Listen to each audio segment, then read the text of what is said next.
R C B ಗೆದ್ದಾಯ್ತು, ಸತತವಾಗಿ 2ನೇ cup ಗೆದ್ರು. ಈ ಸರ್ತಿನೂ ಕೂಡ ಆರ್ ಸಿ ಬಿ ಕಪ್ ನಮ್ಮದಾಯ್ತು.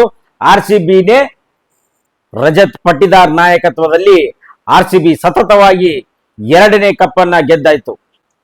ಇನ್ನೊಂದು ವಿಷಯ ಹೇಳಬೇಕು ಅಂದ್ರೆ, ಜಗತ್ತಿನ ಅತಿ ದೊಡ್ಡ ಕ್ರಿಕೆಟ್ ಸ್ಟೇಡಿಯಂ, ಜಗತ್ತಿನ ಅತಿ ದೊಡ್ಡ ಪ್ರೀಮಿಯರ್ ಲೀಗ್ IPL, ಜಗತ್ತಿನ ಅತಿ ದೊಡ್ಡ ಫ್ಯಾನ್ ಬೇಸ್ ಹೊಂದಿರುವಂತಹ ತಂಡ ಆರ್ ಸಿ ಬಿ ಸತತವಾಗಿ ಕಪ್ ಅನ್ನ ಗೆದ್ದಿರೋದು ಬಹಳ ಆರ್ ಸಿ ಬಿ ಅಭಿಮಾನಿಗಳಿಗೆ ಬಹಳ ಅಂದ್ರೆ ಬಹಳ ಖುಷಿ ಆಗಿದೆ ಅಂತ ಹೇಳ್ಬೋದು. ಜೈ ಆರ್ ಸಿ ಬಿ.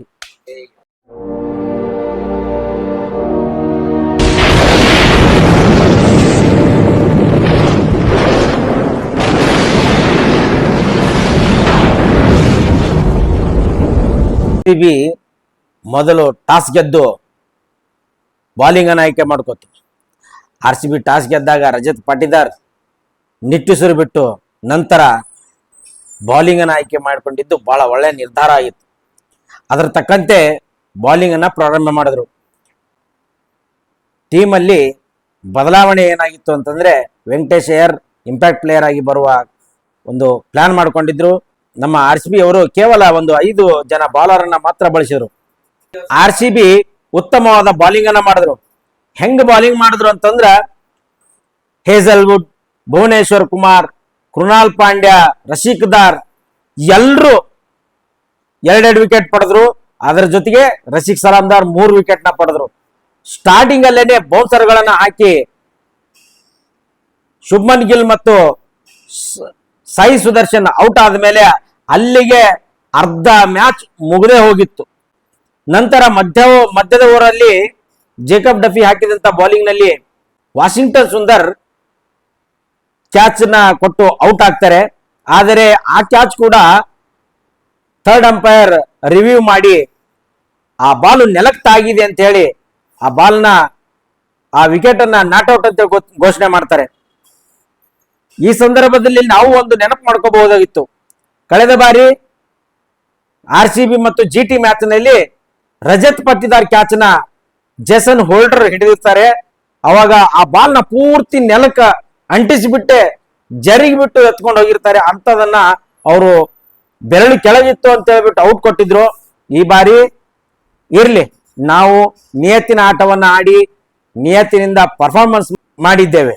ಆ ವಿಕೆಟ್ ಏನಾರ ಬಿದ್ದಿದ್ರೆ 100 ರನ್ 100-120 ರನ್ ಒಳಗಡೆನೆ ಅವರು ಅಲೌಟ್ ಆಗೋಗ್ಬಿಡ್ತಿದ್ರು ಅಂತ ಅನ್ಕೊಟ್ಟಿದೀವಿ.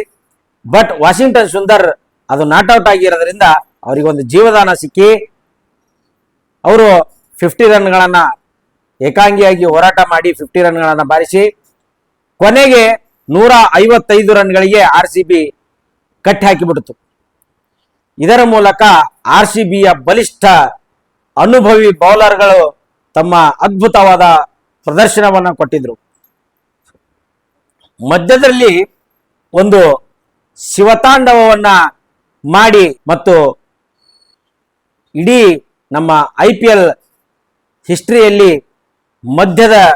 ಮಧ್ಯಂತರದಲ್ಲಿ ಒಂದು ಮನೋರಂಜನೆಯನ್ನ ನೀಡಿರತಕ್ಕಂಥದ್ದು ಈ ಸಮಯದಲ್ಲಿ ಒಂದು ವಿಶೇಷವಾಗಿತ್ತು. ಅದರಲ್ಲಿ ಭೋಲೆನಾಥನ ಹಾಡುಗಳನ್ನ ನೃತ್ಯವನ್ನ ಪ್ರದರ್ಶನ ಮಾಡಿ ಕೈಲಾಶ್ ಖೇರ್ ಅವರಿಂದ ಭೋಲೆನಾಥ್ ಹಾಡನ್ನ ಹಾಡಿಸಿ ಒಂದು ಮನೋರಂಜನೆಯನ್ನ ಮಾಡಿದರು. ಸೆಕೆಂಡ್ ಬ್ಯಾಟಿಂಗ್ ಅನ್ನ ಆಯ್ದುಕೊಂಡ ಆರ್ ಸಿ ಬಿ ಆರಂಭದಲ್ಲಿ ವೆಂಕಟೇಶ್ ಅಯ್ಯರ್ ಮತ್ತು ವಿರಾಟ್ ಕೊಹ್ಲಿ ಅವರು ಬಹಳ ಆಕ್ರಮಣಕಾರಿ ಆಟವನ್ನ ಪ್ರಾರಂಭ ಮಾಡಿದ್ರು. ಕೇವಲ 156 ರನ್ಗಳ ಟಾರ್ಗೆಟ್ ಅನ್ನ ಬಹಳ ಬೇಗ ಮುಗಿಸುವ ಆತುರದಲ್ಲಿದ್ದು ಕಾಣಿಸ್ತದೆ ಅವರಿಬ್ರು. ಆಗ ಆ ಆತುರದಲ್ಲಿ ವೆಂಕಟೇಶ್ ಅಯ್ಯರ್, ಪಡಿಕ್ಕಲ್ ಬೇಗ ಔಟ್ ಆದ್ರು. ನಂತರ ಕೊಹ್ಲಿ ಮತ್ತೆ ರಜತ್ ಪಾಟಿದಾರ್ ಒಂದು ಉತ್ತಮವಾದ ಪಾರ್ಟ್ನರ್ಶಿಪ್ ಅನ್ನ ಬಿಲ್ಡ್ ಮಾಡ್ತಾ ಇದ್ರು. ಪಾಟಿದಾರ್ ಅವರು ರಶೀದ್ ಖಾನ್ಗೆ ಸ್ಪಿನ್ನರ್ ಅಂತ ಹೇಳಿ 6 ಹೊಡೆಯೋದಕ್ಕೆ ಹೋಗಿ ವಿಕೆಟ್ ಅನ್ನ ಕೈ ಚೆಲ್ಲಿದ್ರು. ನಂತರ ಬಂದಂತ ಕೃಣಾಲ್ ಪಾಂಡ್ಯ ಕೂಡ ಬೇಗನೆ ವಿಕೆಟ್ ಕಳ್ಕೊಂಡ್ರು.